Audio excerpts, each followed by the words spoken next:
Ni mdogo wangu, nadhani ni mdogo wangu, yani before hata hivi ni watu ambao wanafanya nao kazi nao sidhani kama walikuwa wanamfahamu. Sauti ya Vanilla ni kama alichukua kitu kutoka kwa Baraka the Prince. Na juzi kati ikatokea mkeka wa track list kwenye mchongo wake. Sure. Tukaona pia kuna ngoma ambayo na Baraka pia yupo. Nikasema it's either zamani kidogo kwenye game ya Bongo Flava kuna watu walikuwa wanafananisha sauti za wasanii wanasema ngoja tufanye collab moja tuone nani sasa watu tutofautishe vizuri. Je, kulikuwa kwenye hiyo mkakati kama huo, mpango kama huo kwamba watu sasa wajue kumtofautisha Baraka ni yupi na Vanilla yupi ili kuweza kudhibitisha? By the way, mimi nataka nisaishe kitu leo. Vanilla watu hawajui. Vanilla mimi mdogo wangu kabisa. Yaani ni Vanilla unajua anatokea Mwanza.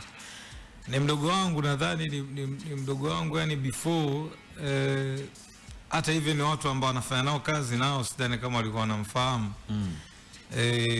Ni mdogo wangu ambaye amekuwa akipenda muziki wangu toka huko miaka na miaka, toka tuko Mwanza huko.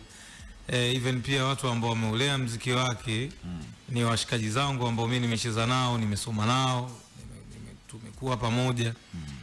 Kwa hiyo mimi ni mmoja ya kaka zake wale ambao amekuwa akiwatazama sana na akiwasikiliza sana. Kwa hivyo nadhani maybe inaweza ikawa maybe kuna watu wanakisikia kati yangu mimi na Vanilla katika mfanano, lakini mimi as mimi namsikia different sana, sio kwa nini. Okay. Na watu wakitaka kuprove hiyo kuna kazi yake ipo kwenye EP yake mpya ambao ni wimbo ambao ilikuwa ni tufanye muda mrefu sana. Yani ni miaka na miaka tumekuwa tukiplan kufanya kazi na nini.